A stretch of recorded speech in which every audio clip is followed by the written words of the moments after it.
This is our first iMapInvasives monthly webinar for 2025. For those of you who haven't joined for the monthly webinar before, first of all, welcome. The monthly webinar series is something we hold in coincidence with the New York All Prism calls. So these happen every fourth Wednesday of each month, except for a couple of months during the summer when everybody is out in the field, as well as at the end of the year during the holidays. But iMap webinar will be happening once a month throughout most of the year at 1 p.m., where we will talk about a number of different topics concerning iMapInvasives, the database, the various tools we have, and any updates or interesting topics that we have to share. So today's webinar topic is going to be the launch of our 4th annual Hemlock Woolly Adelgid Winter Mapping Challenge. So to start off, my name is Douglas Knopf. I am the project specialist for the New York iMapInvasives team. I'm also joined today by Mitch O'Neill, the invasive species biologist for iMap. He's going to be monitoring the chat box. If anybody has any questions, you can go ahead and put it in the chat, and Mitch will answer your question, or we'll get to it at the end of the webinar during our question and answer section. We're also joined by a special guest today. We have Carrie Marshner from the New York State Hemlock Initiative. Carrie is Invasive Species Extension Associate with the Hemlock Initiative. She's been with them since 2015, and she's been working on coordinating outreach, working with partners to facilitate conservation planning, as well as assisting with various program management. So during the webinar, we'll be hearing from her. She'll give a background on Hemlock Woolly Adelgid in New York, how to identify it, how to survey for it, and updates for this year. Afterwards, we'll talk a little bit more about iMap and the mapping challenge.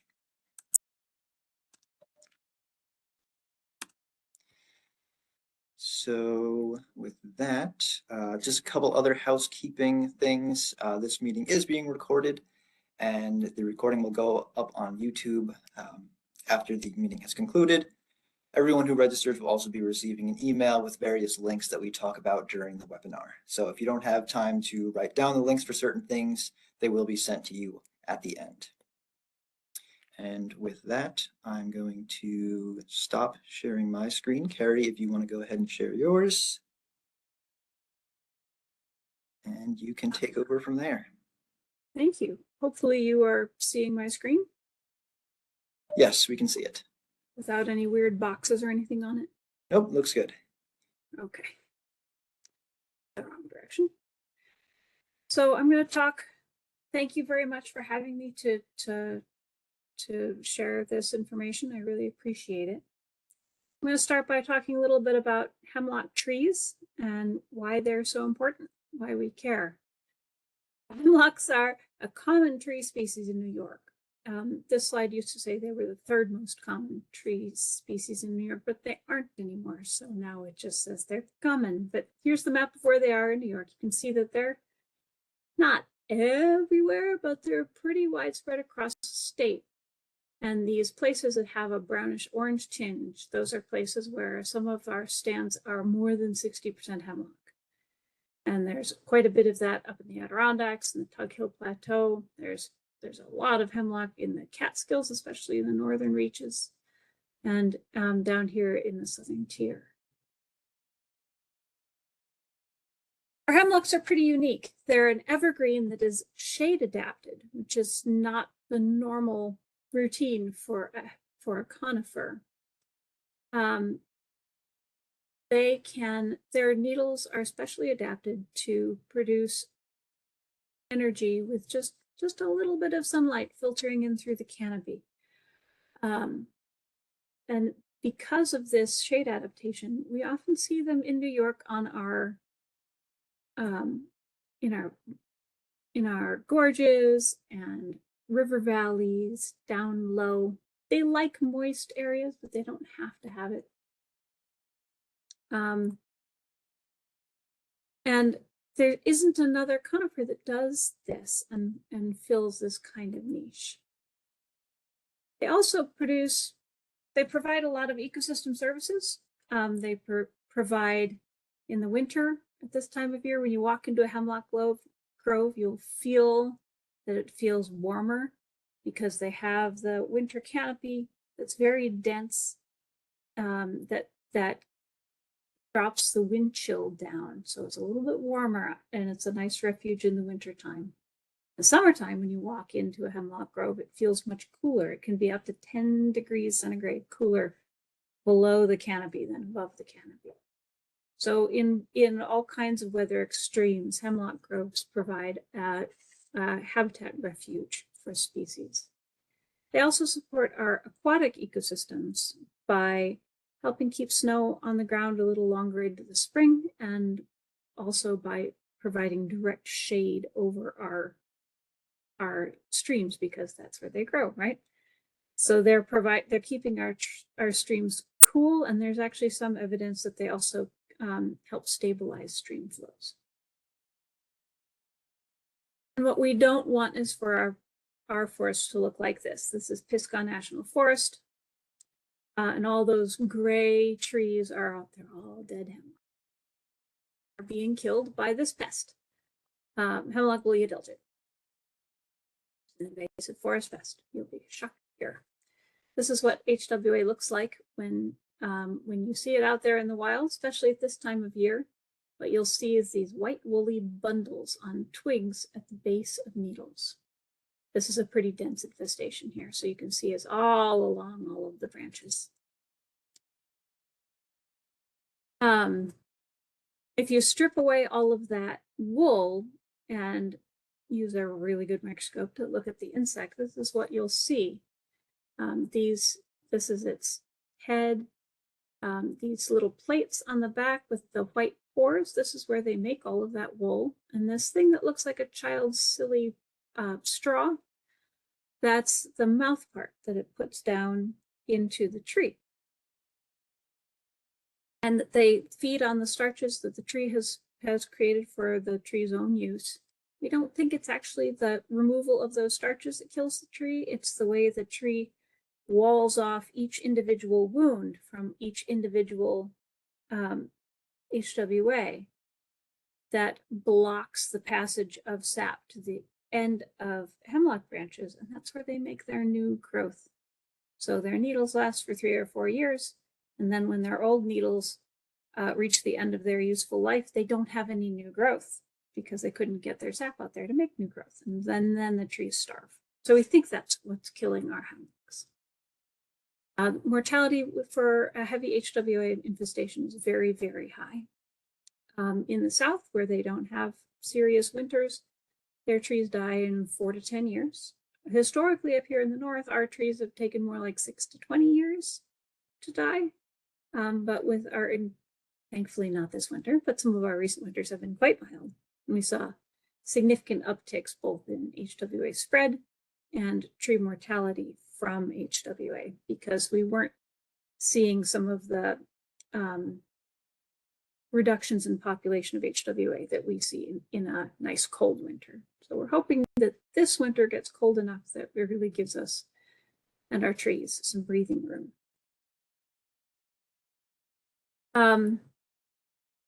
So everything in color is the range of hemlock, eastern hemlock and Carolina hemlock. All the red is where HWA already is. These yellow counties were new finds in 2022. I don't think we have any new counties since then. I'll show you a more detailed map in a minute for 2025.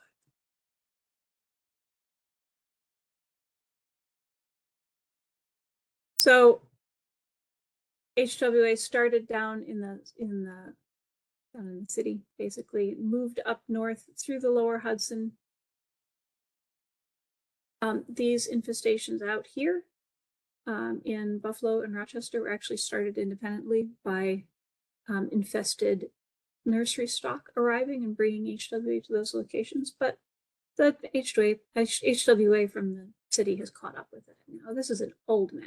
You should not pay attention to this. There's way more HWA than this in New York. So HWA is 2 generations a year. There's an overwintering generation that hatches in the early summer. They spend the summer in a suspended animation state that is like hibernation, but it happens in the summer, so it's called estivation. They wake up in the fall, feed and grow over the winter, and then lay their eggs in the early spring, March, early May. And then that generation doesn't have a period of dormancy. They just grow straight to adulthood and lay their the next overwintering generation's eggs. All of these are females. All the reproduction in North America is asexual for this insect, right? This spring generation actually produces some flighted Adelgid that go off to try to have sexual reproduction on a tree we don't have here. So that never happens on our continent. We just have the females from these two generations. And that's what our HWA are. So when HWA hatch, they look like this teeny tiny little crawler. You can see their legs are not very large. So it's not like they're robustly crawling from tree to tree. They get blown on the wind. They get moved on animals and birds. They get moved by people maybe. And they crawl around until they find a suitable place to insert that stylet. And once they do that, they're done. They can't move again. And in fact, if they're dislodged from that location, they die because they can't re-drill another hole to feed from.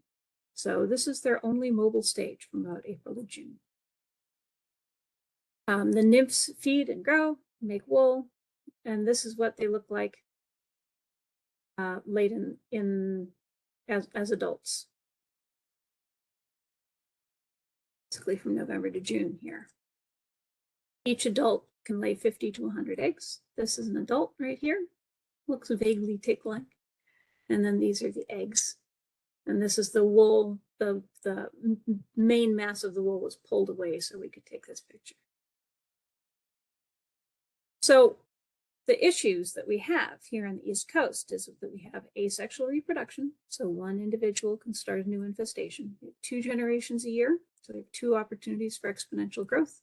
We have no native predators for this pest on the East Coast. So we just have exploding populations, which is what is causing the very high tree mortality that we have here. No HWA population control. There are ways to manage for HWA. In the short term, really the only way to save your trees is to use a chemical treatment to kill the HWA and protect your trees. In the long term, there are a couple of options. The one that we focus on in our lab is biological control.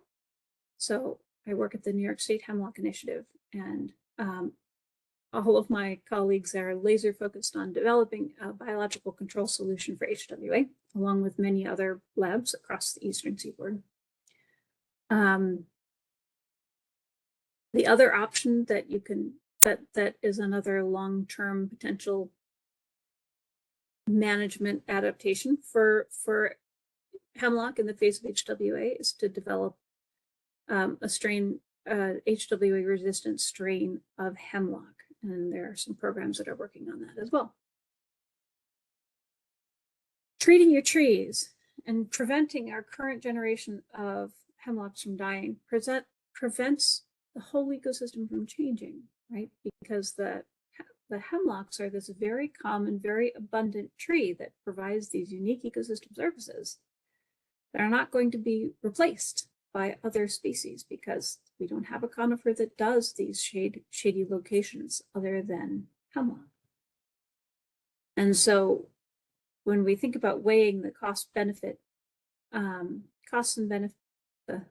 and costs of treatment, remember that the potential negative consequences of treatment need to be weighed against not business as usual, but the fact that mortality from HWA is very, very high, and not treating is going to lead to a different ecosystem than what you had before.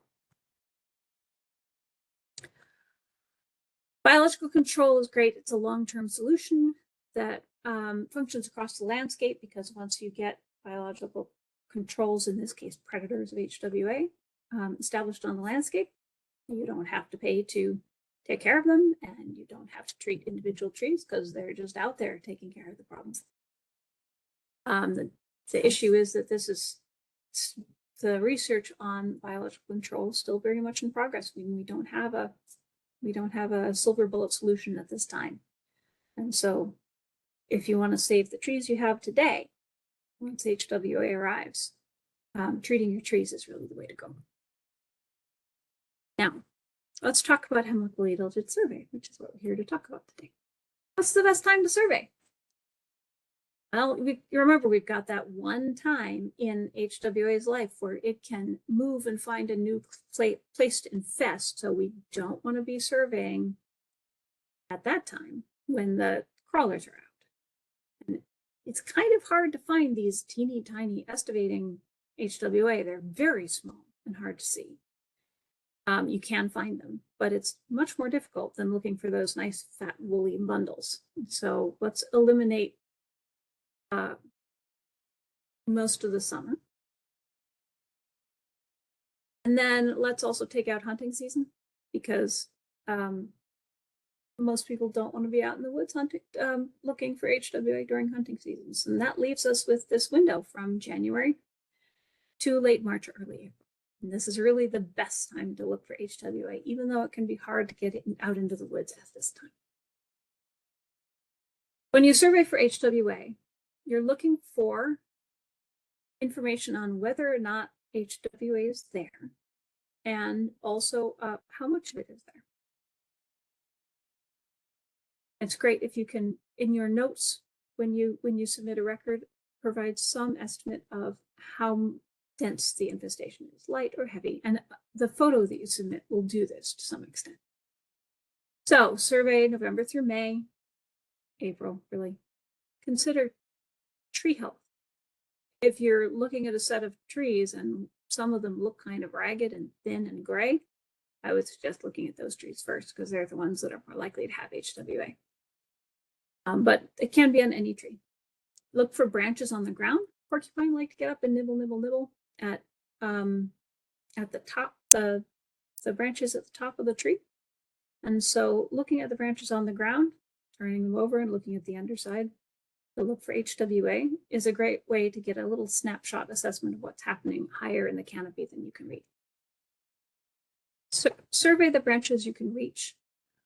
Or if you want to bring a very, very bright headlamp with you, you can use that on a cloudy day to look a little higher into the canopy. That's what our professional crews do. But generally, it's easiest to survey what you can reach. Some of our survey teams have either bring a ski pole with them, or some of our volunteers have actually built like a hiking staff length pole with a bicycle hook on the end that you can use to reach up and grab upper branches so you can pull them down to survey them. That's a thing you can do. HWA tend to settle on the underside of the twig, and they're not getting rained and snowed on all the time, right? So they're just a little more protected from the elements down there. So they look at the underside of the twig, you'll see more HWA on that side. And you're looking at the twigs at the base of the needles. And check branches on all sides of the tree. If you remember how tiny those crawlers are, because they're such poor movers, where they land on a tree can be pretty random, and the infestations can be pretty local. So if you just look at one side, you may miss an infestation just because there didn't happen to be any on that twig. Which one of these is a hemlock? This one has a very upright, narrow habit. You can see that the branches are very stiff. This one has a more spreading habit. And the branches are a little more relaxed, but that leader is still very straight. This one is very droopy and a little very feathery and fine. This one's a balsam fir, that one's a red spruce, and that one with the delicate branches and the drooping tips, that one is our eastern hemlock. The needles are very, very short. If you want to assess overall tree health, this is a nearly dead hemlock. And if you see this the red patches here, this tree probably went down to HWA because it has all this fine structure of its limbs still held up here, which means they died recently. Foliage is very thin and gray.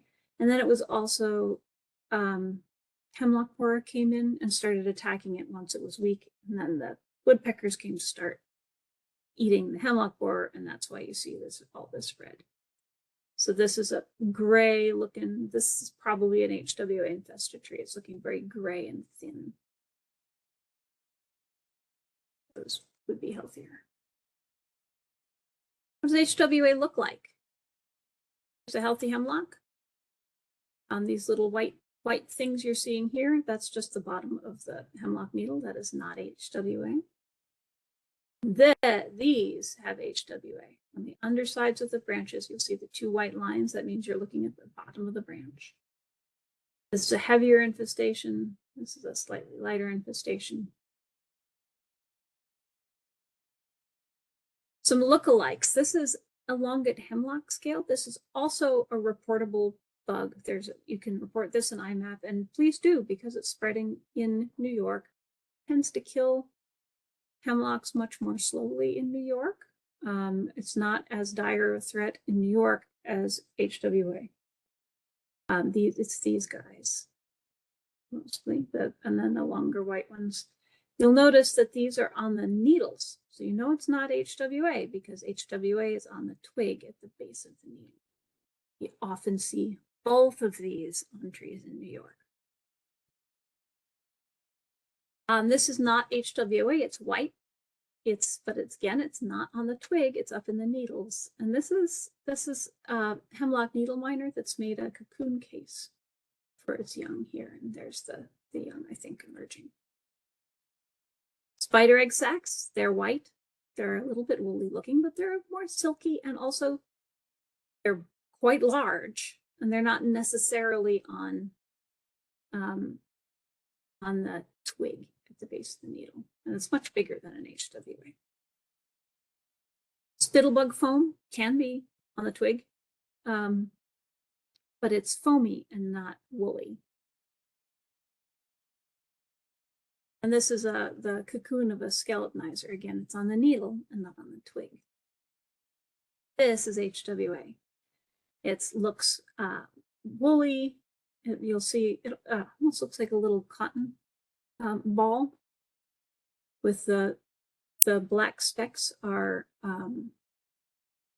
the shed casings of the nymphal forms of the HWA as they grow. So these are adults that you're seeing here. They're always on the twigs at the base of the needles, and they're relatively small compared to those spider egg sacs. This is the updated map of where HWA is. All the pink, I just made this one yesterday. All the pink is where HWA was anywhere between 87 and 2019. The bright red is stuff that was found between 2020 and 2023. And then the burgundy is 2024 and the first few weeks of 2025. It's been a very busy couple of years. So this map is really filled in. You can look anywhere in New York for HWA. We encourage and are enthusiastic about reports of HWA from all over the state. But if you are able to get into these big green splotchy splotches here, these are the areas where we don't have a lot of records and we're not sure what's going on. We would love to learn more. This is the active, there's HWA all up in the Lake George watershed and down in here and starting to move along the lake here. So we expect it to keep moving in from all sides into this green area.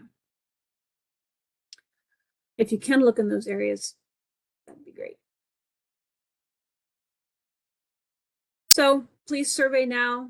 HWA treatments are critical for keeping our hemlocks alive in the short term, and biological control and the development of a resistant hemlock are probably the long-term solutions for our hemlocks. Don't give up on our hemlocks. They're having a really tough 50 years right now, but hemlocks have been through really tough spots before. The whole species went through a radical reduction in range during the last ice age, I think. Not the ice. In paleo history, that we think was either caused by climate change or by that hemlock looper arriving on the eastern seaboard. And the populations collapsed. They only survived in a few refugia, and look at them now. They're all across the eastern seaboard. So don't give up on our hemlocks. I think we can, working together, we can keep this species on the landscape and moving into the future. And that's my talk. Great, thanks so much, Carrie. That's a lot of really good information. Go ahead and share my screen again. We can pick up with the next section of the presentation where we're going to talk about the iMapInvasives Hemlock Woolly Adelgid Mapping Challenge and how you can participate at home. So if you're interested in participating in the mapping challenge itself, there's a few things to do beforehand to get prepared for going out and mapping your local hemlocks. So to get set up, first off, you'll want to have your iMapInvasives account set up and updated. And you'll also want to have a way to collect data while you're out in the field. So if you want to stick around for the end of our presentation, we'll be going over how to create an iMap account and how to download and utilize our mobile app to collect the data. And then also before going out into the field, making sure you know how to correctly identify hemlock trees and hemlock woolly adelgid, which if you were paying attention to Carrie's talk, you now know how to do. If you want to refer back to any of this information later, all of this will be on our website at nyiminvasives.org/HWA. You'll be able to go to our homepage. There'll be a button for it that will bring you right there. And you'll be able to find all the Hemlock Initiatives information on it, as well as links to recording of this webinar and other helpful ID tips. So for the actual duration of the mapping challenge itself, it goes from right now up until March 15th. On all of our web pages and everything, it will say that it runs from February 1st to March 15th. But for the individuals who are here today, you can get started a little bit early and still submit data that will count towards the challenge between now and February 1st. And basically, to participate in the challenge, all you have to do is go out to your local green spaces, find hemlock trees, hemlock stands, check them for signs of HWA, again, like Carrie had mentioned, surveying multiple branches, turning them over to look at the underside, looking for those white woolly egg masses, and then reporting your findings to iMapInvasives, either a presence or a not detected. So even if you go out and you don't find anything, that's still very important data for us to know where it isn't as much as where it is. And you can submit both kinds of data to iMapInvasives and they will both count towards the challenge. And the person who surveys the most sites based on the data that is submitted to iMapInvasives will be winning a special prize from the Hemlock Initiative. And for people who have participated in this challenge before, we try to make sure that there's not any sort of reigning champions for area or people who live in areas where hemlocks are very abundant and they're able to get out and do a lot of surveys. So there's always a new winner for the challenge every year. Just like Carrie had mentioned, where there's certain areas that are sort of these data gap areas where we don't have too much information, either because it's the leading edge of the hemlock woolly adelgid population and it's sort of spreading into that area, or it's more rural areas and we just don't have much data coming in from those counties. So we have certain counties throughout New York that count as double points areas. So on that map on the right, those counties that are listed in or highlighted in orange are the ones that will yield double points for any survey points that are taken in those areas. So if you live nearby, those are definitely the areas you want to focus on. So for going out into the field and taking data, how many data points should you take? It's not a good idea to go to every single tree and submit an individual data point for it, just because it's a ton of data that'll be coming in. While all data is good for the purpose of the challenge, that's not what we're looking for. So if you're going out and you don't find any HWA, it's fine to just take a couple of points, usually at the very beginning of a trail where you start seeing hemlocks, and then the furthest point that you travel during your hike. If you're going through an area without trails, if you're just going through a hemlock stand, you can take a point sort of in the middle of the stand, and that will kind of cover the entire area. If you do detect hemlock woolly adelgid, 1 point per stand is enough. For individual trees that are kind of, one here, one there as you're traveling, you can report them as needed. And it's better to be a little more thorough in those survey gap counties. And just a reminder that it is number of sites rather than number of records. And we don't necessarily mean a site is like one property. General rule of thumb for a site is sites can't be less than 100 meters from each other. So if you're in a large forest preserve with several small pockets of hemlock around, as long as they are more than 100 meters apart, you can take individual points in those different pockets, and they will all count towards the challenge. There's no harm in taking additional points if you aren't sure if it's exactly 100 meters or you want to get a good representation of what you're finding. It just won't count as far as the challenge points are concerned. Winter safety, obviously the challenge is happening during the coldest part of the year. So it's important to take safety precautions while you are out surveying for hemlock woolly adelgid. So first of all, staying within your comfort zone. If weather is too extreme, or like Carrie mentioned, hemlocks are often found on very steep slopes. If conditions are just too hazardous to go out and conduct surveys, or if there's like one tree on the edge of a gorge and you're risking falling off a cliff to survey it, it's always best to err on the side of caution and not put yourself in harm's way to collect any of this data. So always be cognizant of the weather conditions, precipitation, visibility, as well as sunrise and sunset. Obviously, it gets dark very early, especially if you're in areas with high slopes or gorges. The sun can set kind of behind the hillside a little bit earlier than you may be anticipating. Rules and regulations are also very important. If you're going out onto public lands, please respect any rules that are set forth for when people are allowed to be on these lands. Usually for most public areas, it's sunrise to sunset. So respecting that and not going out after hours. And then choosing your trails wisely. It's always best to go into areas that you are familiar with, that you have hiked before in better conditions, and making sure that you know that a mile in the summer is not a mile in the winter. If you're going through deep snow or ice, it's going to take longer and take more effort to go through these trails. Also consider the 10 essentials of winter hiking. So these are things like food, water, having additional light, navigation, always having a paper map with you when you're out, not relying on just having your cell phone for navigation. Cell phone batteries can die, especially fast in colder conditions, so making sure that you have additional navigation. And then additional things like warm clothes, fire starters, first aid, etc. There's existing materials out there. Other hemlock forest pest hunters have done trainings focusing more on winter safety. So in that follow-up email I mentioned earlier, we'll be sending a recording that goes a little bit more in depth into different winter safety practices. And that is the details for the challenge. So real quick before we get into the training, I wanted to go through and highlight some of the volunteer opportunities across the state. So several of the PRISMs, and for those of you who aren't familiar with the PRISMs, these are the Partnerships for Regional Invasive Species Management.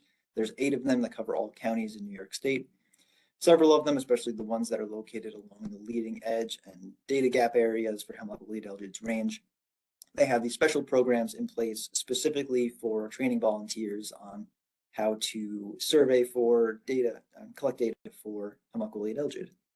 So the Western New York PRISM, Finger Lakes, the St. Lawrence, Easter Lake, Ontario, as well as the Adirondack PRISMs, all have special programs in place, many of which have already started by this point, that focus on collecting data for HWA.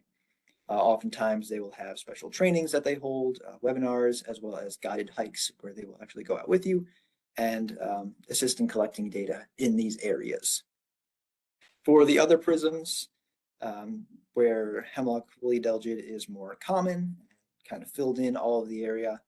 There isn't specific programs in place anymore, but these prisms are still a good source of resources for species identification data and related resources. The New York State Hemlock Initiative also has several programs in place for additional information on identifying and surveying for hemlock woolly adelgid. And with that, we'll go ahead and jump into our iMapInvasives training. So if you are one of our users who knows how to use iMap, how to collect data, and has done so in the past, you don't have to stick around for this portion. But if you're new to iMap and you want to know how to use our software and our data collection apps, we stick around for that. And then afterwards, we'll be having a quick Q&A session for anyone who has questions. If you're going to get people to log off, should we deal with questions that are relevant to everybody before? Okay. Yeah, absolutely. We can go through now and check real quick here. So people can either write in the chat or can they come off mute? They're not able to unmute themselves. So if anybody has any questions, just go ahead and put them into the chat. I remember seeing one question earlier. Somebody had questions about the map that you had shown initially. So that's the New York State's basal area map. And I got that from Jason Denham at DEC. I don't know if that's publicly available or not. Do you? I know this is Mitch. I've never seen a spatial data set version of that. I've only ever seen the map. So yeah, I'm not sure if that's available. Okay. Alyssa, I believe my email is going to be provided. Please feel free to contact me and I'll figure out how to get you a copy. And Jeff Handley asked if we're still looking for potential biocontrol release sites. We are still looking for biocontrol release sites. We have many across the state at this time, but we're always looking for new ones. We've started to have to do a triage every year where we list out all the possible biocontrol sites and figure out which locations make the most sense given how the HWA is doing that year in that location and how it fits in with the overall priorities for the state and for our programs. But we are always looking for biocontrol release sites. A single isolated tree could absolutely count as a stand if you've surveyed it and there aren't any other hemlocks around. I would say yes. Douglas, what do you say? Yeah, I think the definition of a stand is kind of up for interpretation as far as this challenge is concerned. If you have, one tree or just a small clump of trees, even if it's, just one on your front lawn or something like that. If it's a hemlock, you can absolutely survey it and submit a point for it. The main point is just making sure that as far as points are concerned, that distance is maintained between points. So if you're in 100 uninterrupted acres of hemlock trees, keeping them about 100 meters apart. But yeah, if you have an individual tree or just a very small clump of trees, that can absolutely count towards a challenge. Yep. Are there any other questions for me? If not, I actually need to be gone by 2. So a couple people and a couple more questions have come in about biocontrol, where is that at now? How is that doing, kind of thing? Great. Yeah.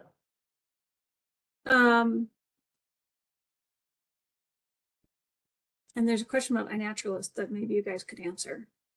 The biological control, we have 2 kinds of bugs that we're working with. We're working with Laricobius beetles and silverflies. The Laricobius beetles feed on the winter generation of HWA, and they establish well at about growing zone 6A and warmer. And we've had really good establishment with them in the warmer parts of the state. So that's been an unqualified success. And we're trying to figure out how to, if we we're experimenting with releasing in larger numbers in the colder parts of the state to see if that will boost their establishment in places like Lake George, where we really need some biocontrol. They do great on that winter generation in the years when we don't have high mortality from cold temperatures. But then in the spring, those populations bounce back with that spring generation. It's that 2 generation a year thing. So then the other bugs we work with are silver flies, and their larvae feed on the spring generation of HWA. So we really feel like we need both of them to be established before we're going to start to see actual saving of trees. We've been working with those silver flies since 2017. We do not yet have proof of establishment yet. Stay tuned. We have found across the eastern seaboard, we have found a few flies that are 2nd or 3rd generation. So we know they can establish, but we just can't say that they've established. It's hard to find flies in the woods, turns out. We were working on eDNA detection for that, and we collect foliage and look for them every year. So we're hoping to have great news on that front in the next 2 years, but we just don't know. It's research.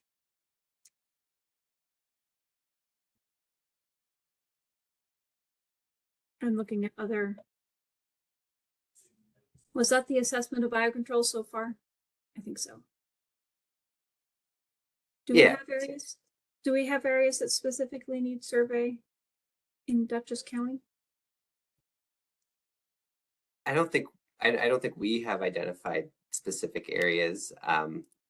One thing people could do is look at, and Doug will talk a little bit about IMAP later, but if you look at the database, you could kind of see where we have records and gaps in between that, but those could also be areas that don't have much hemlock, so it's kind of tricky to identify exact places for people to go. Great, thank you.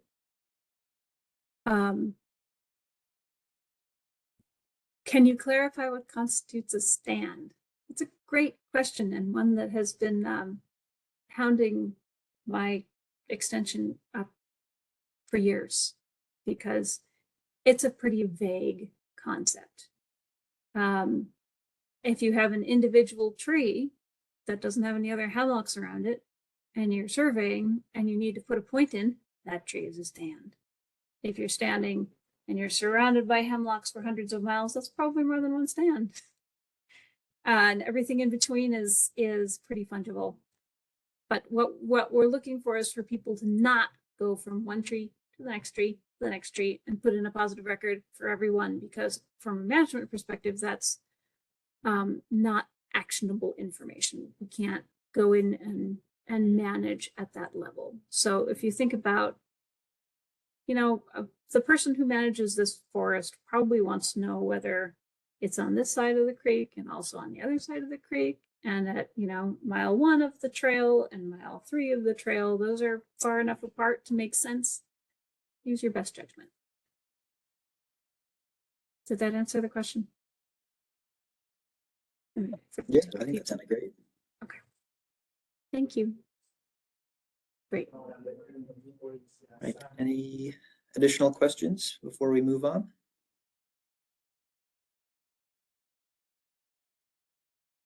That covers everything I saw. We answered the iNaturalist in the chat box, the iNaturalist question. Perfect, great. All right, well then, we'll go ahead and move forward to iMapInvasives training.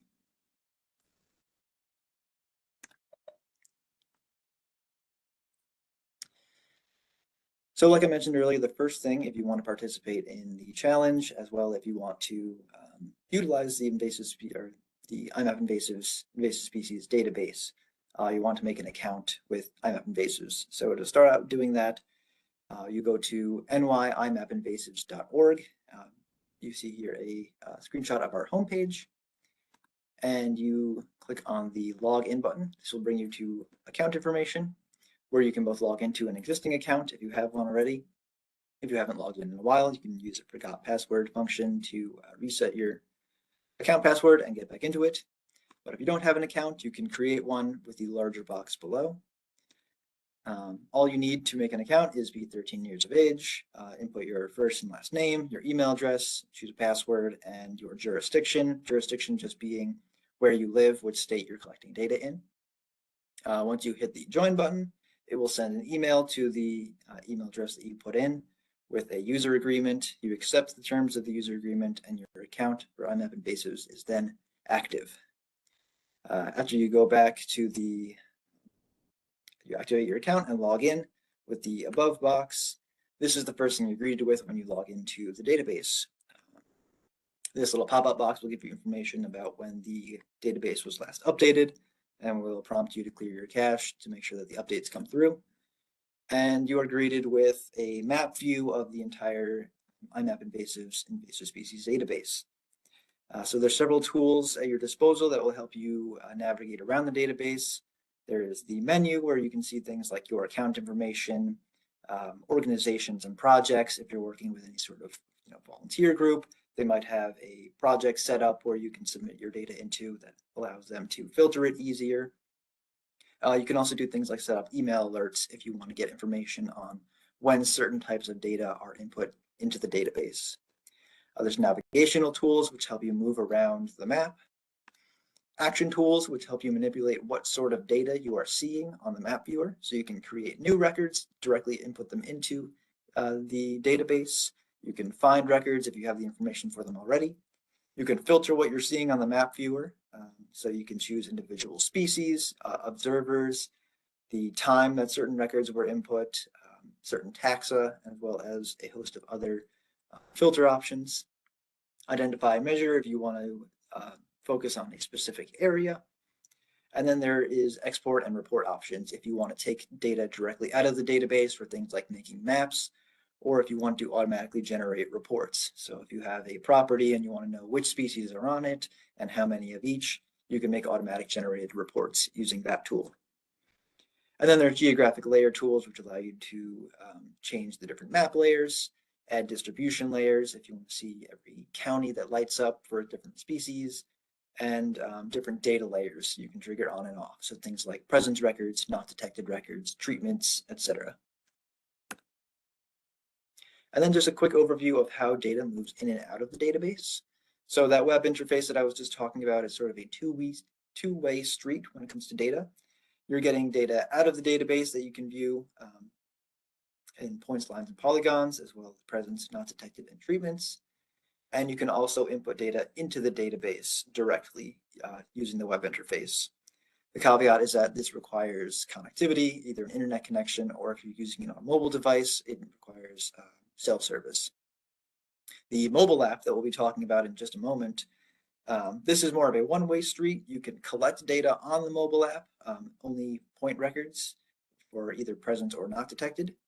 But it does not require any sort of connectivity. After you set the app up, you are able to go out into areas without any sort of Wi-Fi or even cell service, and you can utilize the app to collect invasive species data.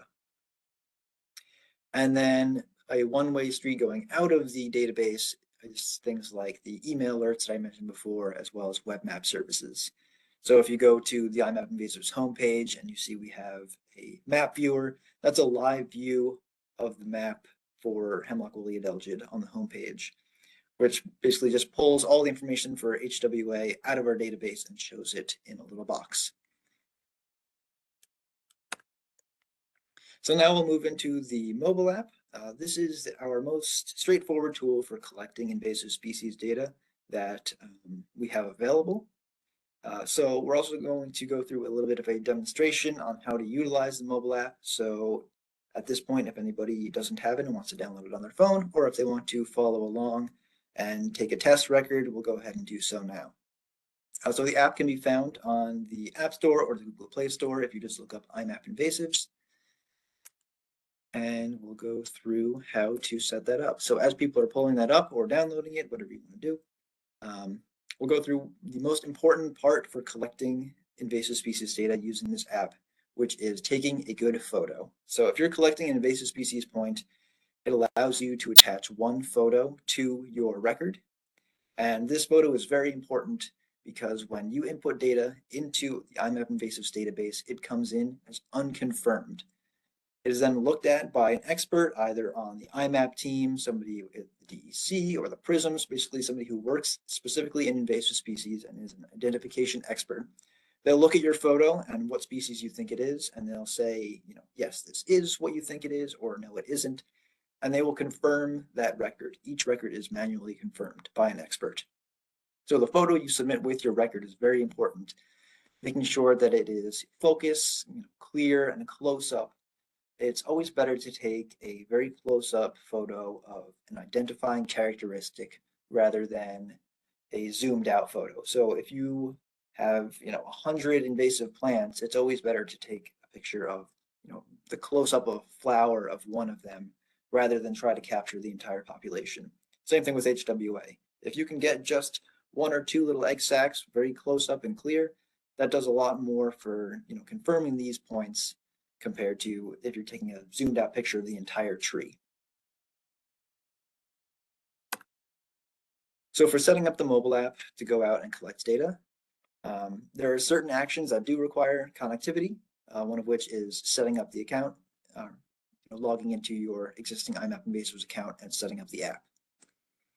So once you have the app downloaded, when you open it up for the first time, it should show up with the preferences box. If you've opened it before, or if you're logging in for the first time in a while, it may show up just the home screen, but you can reach the preferences by going to the map option and hitting the menu option rather, and hitting the preferences button.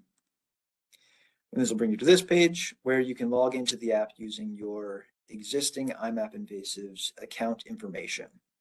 And I also want to mention, just for the purpose of this demonstration, if you don't have an iMapInvasives account or you're having trouble logging in right now, you can still collect data on the app. It'll store it on the app, and then once you have access to your account or you create your account, then you can submit the data that you have on the app. But you can collect it and store it on the app short term without having an account. So once you're in the preferences and you put in your account information, you hit the Retrieve IMAP List button, which is basically just the login button. And if you get a green message, that means your account was synced properly. And this will update any species list, any changes to the database that will basically sync up and have an offline version of that on your phone. Further down on the preferences list, there's a few more options. You can choose whether you want to have scientific or common names for the species. You can create a customized species list. So this is a very good idea, especially for something like hemlock woolly Adelgid surveys. If you're going out and you're looking for one species, it makes more sense to just have that one species available rather than all of them. Right now, one limitation of the mobile app is that there's no type ahead option, so you have to scroll through the entire list to look for the species you're looking for. And we have 543 species on that list as of right now. So it's a good idea to have a custom species list just to cut that down a little bit. Also, for the purpose of test records, if you just want to make sure that everything is synced up properly and that you can submit data, we have something called a fake species for testing that you can use to basically submit a record and make sure it works. So at this point, if you're following along, you can go ahead and set a fake species for testing in your custom species list. It also is the first species that shows up in this list. So if you ever want to do a test, it will be right at the top regardless. For everything else on this list, the defaults are usually fine. You can select whether or not you want photos to be saved to your library after you take a photo for a record, as well as a few other options in the preferences. Once you've chosen everything you want, make sure you hit the Save button at the very bottom of the page to save all of your changes. And once you do that, you are all set to go out in the field. Again, you don't need any sort of connectivity, cell service, or anything to actually collect the data. So the only other button on that home page there besides the menu button is the Add Observation button. So now we'll go through and do a demonstration of that process for collecting a fake species record. So when you hit Add Observation, it brings you to this page where you can either take a photo of whatever species you have encountered, or you can select a photo from your library if you've taken one previously. If you have location data enabled for your camera, it will take the location data from where that photo was taken. So even if you're at home and you decide to upload a photo to IMAP, it can take the location data of where that photo was taken and apply it to the record. If you have a custom species list, you can trigger it on or off here. So if you find something that isn't on your list, you can just turn it off and select it from the master list. The next box is where you select the species that you either found or you were looking for, and then whether or not you found it. And you might be wondering, as far as photos go, if you have a not detected, what do you take a photo of? For something like hemlock woolly adelgid, taking a photo of a healthy hemlock tree or a healthy hemlock branch is sufficient for a not detected photo. Most of the other information will fill in automatically, so the date, the location data, as long as you have location services enabled for your phone, all of this information will fill in automatically.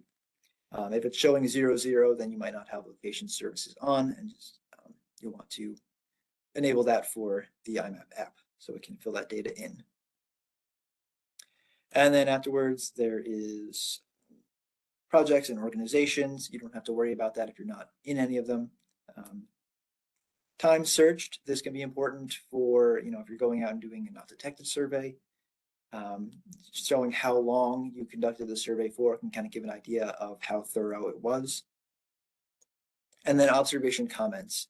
This is good for, like I mentioned earlier, if there's 100 plants and you only take a picture of one, you can make additional comments in that box saying, how large or how dense the population was, the different life stages it was in, if it's, fruiting, or for HWA, if you witnessed crawlers or anything like that. Any comments that you want to be attached to the record, you can put there. And then again, the most important part is to hit the save button once you have everything filled out. And then, like I mentioned, the records will be stored on your device until you are ready to upload them. So when you're back in an area that has good cell service or Wi-Fi. So after you save your record, this is what it will look like. Back on that home screen, it will kind of show up as a yellow box. If the box is red, that means that there is important information missing. Usually either the species isn't there or something like that. You can go back into the record and change any of the information if you'd like. But if the record is ready for upload, there's a little checkbox. You can check that off. Then go back into the menu, upload the selected records. It'll ask you if you're sure, you hit OK, and then it will disappear. If it has disappeared off your device, that means it is now on its way to the database.